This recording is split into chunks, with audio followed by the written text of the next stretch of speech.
Hello viewers, welcome to my channel. இந்த வீடியோவில் யாரை பற்றி பார்க்க போகிறோம்னா நேதாஜி சுபாஷ் சந்திர போஸை பற்றி தான். அதுக்கு முன்னாடி நீங்கள் நம்ம சேனலுக்கு புதுசாக இருந்தால் மறக்காமல் லைக் பண்ணிக்கோங்க, ஷேர் பண்ணிக்கோங்க, சப்ஸ்கிரைப் பண்ணிக்கோங்க. ஏன்னா 100 days 100 மோட்டிவேஷனல் சேலஞ்ச் வந்துக்கிட்டே இருக்கும்.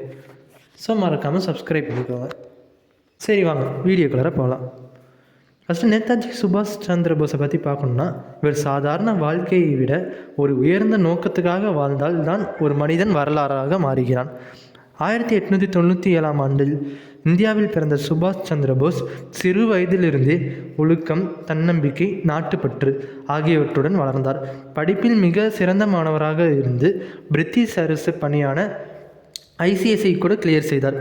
ஆனால் தனிப்பட்ட வசதி, உயர்ந்த பதவி எல்லாவற்றையும் விட்டு என் வாழ்க்கை நாட்டுக்காக என்று முடிவு செய்தார். அவருடைய வாழ்க்கை முழுவதும் டிசிப்ளின், லீடர்ஷிப், செல்ஃப் ரெஸ்பெக்ட் என்பதற்கு உதாரணம். பல்வேறு கருத்து வேறுபாடுகள், சவால்கள், தடைகள் இருந்தாலும் அவர் ஒருபோதும் தன்னம்பிக்கையை இழக்கவில்லை. வெளிநாடுகளிலும் இந்திய சுதந்திரம் குறித்து பேசினார்.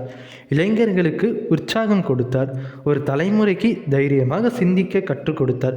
நேதாஜி நமக்கு சொல்லிக் கொடுக்கும் முக்கிய பாடம், நீ என்ன பதவியில் இருக்கிறாய் என்பதல்ல, நீ இதற்காக நிற்கிறாய் என்பதே உன் மதிப்பு.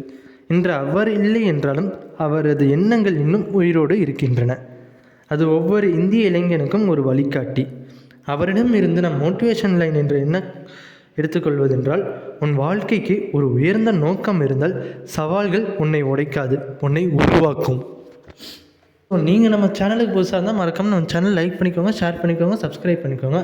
அண்டு எத்தனை பேருக்கு நேதாஜி சுபாஷ் சந்திர போஸோட லீடர்ஷிப் பிடிக்கணும் கமெண்ட்டில் சொல்லிட்டு போங்க.